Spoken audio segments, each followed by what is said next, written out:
I want to give all the praise and all the glory unto Yahweh, Bahashem, Yahushai, Bahashem, Rakakudash. Double honors goes out to the elder apostles of Great Millstone for teaching me the truth. Also, want to acknowledge all the Akyam who are pushing the truth with sincerity throughout the four corners of the earth. All right, I'm just going to go in through the Spirit. 2 Samuel 23, King David's last words. All right, it says, "Now these be the last words of David. David, the son of Jesse, said, the man who was raised up on high, the anointed of the Most High of Jacob, and the sweet psalmist of Israel said." And again, you go into that word psalmist, it means song, right, or singer. So just reading this verse made me realize and understand, like King David, he could sing. He was one of them brothers that could sing his ass off, As an example, some of my favorite singers, I could picture him singing like KC from Jodeci. KC, he's a good singer, man. And I could see King David having a strong voice like KC from Jodeci. Or another person I would think of is who I think is a really good singer. This dude, his name's Tony Thompson. He died, but he was with the 90s group called High Five. They used to sing that song, The Kissing Game. But that would have been a King David's voice as a young man, because Tony Thompson had he had more of a high pitched voice, and he was a young singer. But the point is King David could sing, man. And you have to understand the word psalm, it means song. And he was actually singing those psalms. All right, just read verse 2. "The Spirit of Yahweh spake by me, and his word was in my tongue." Right? And that's because David was a prophet. King David was a prophet, so his words were in his tongue, just like us. Just like right now, the words of Yahweh Bashem Yoshai are in my mouth, or in my tongue, right?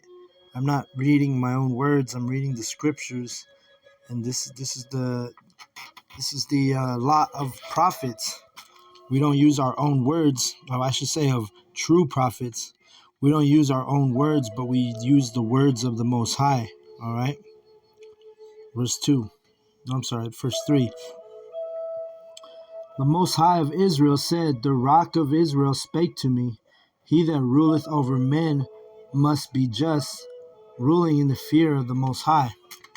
Right, so if you're ruling over men, if you're a true ruler of Israel, you have to be a just ruler. You can't be no shady ruler. There were a lot of shady kings who ruled over the nation of Israel. But the fact of the matter is, in order to be righteous, you got to be a just ruler, a just king, to rule over the Lord's people. All right?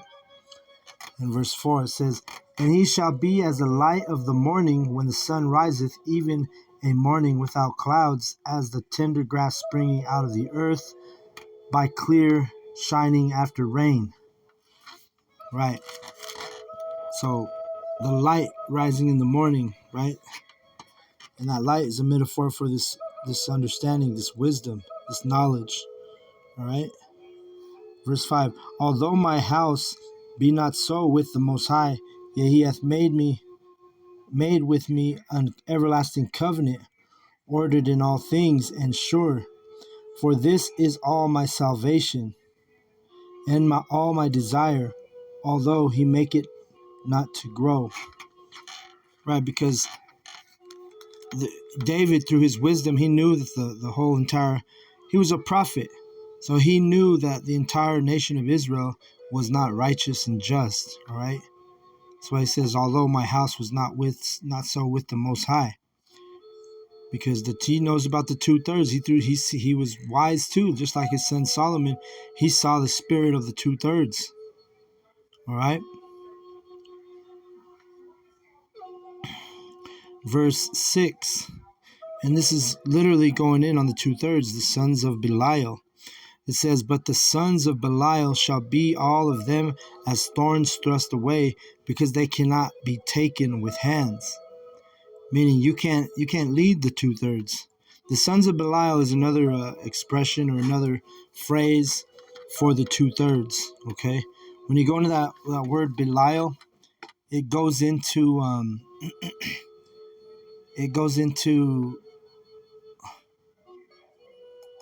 the wicked. Or let me tell you what it says right here. I'll read it to you. Belial, it's H1100 in the Blue Letter Bible, and this is what it means: worthless, good for nothing, unprofitable, base, fellow, wicked, ruin, destruction. Right. So the 2/3 are they're the sons of Belial because they're worthless. They're calling on all these other gods. They don't believe the truth. They're calling on all kinds of false names. And they're not in this truth. Their spirit doesn't resonate, or I should say the truth doesn't resonate with their spirit. The Most High Yahweh has created them to be reprobates, meaning not worthy of the kingdom. All right? And then it says, but the man that shall touch them must be fenced with iron and the staff of a spear, and they shall be utterly burned with fire in the same place. So literally, King David's last words, he was prophesying on the nuclear fire that would come upon the worthless, the sons of Belial. And you could add, it's not just the 2/3 in that the children of Belial. You can literally that can apply to the heathen, because the heathen are worthless too. All the nations outside of Israel, they're worthless, right? They don't have salvation, and because they don't have salvation, this is why King David in verse 7, he says, let me read it again. But the man that shall touch them must be fenced with iron and the staff of a spear, and they shall be utterly burned with fire in the same place. Right. So King David was literally prophesying about the 2/3 and the heathen being burned in nuclear fire. All right.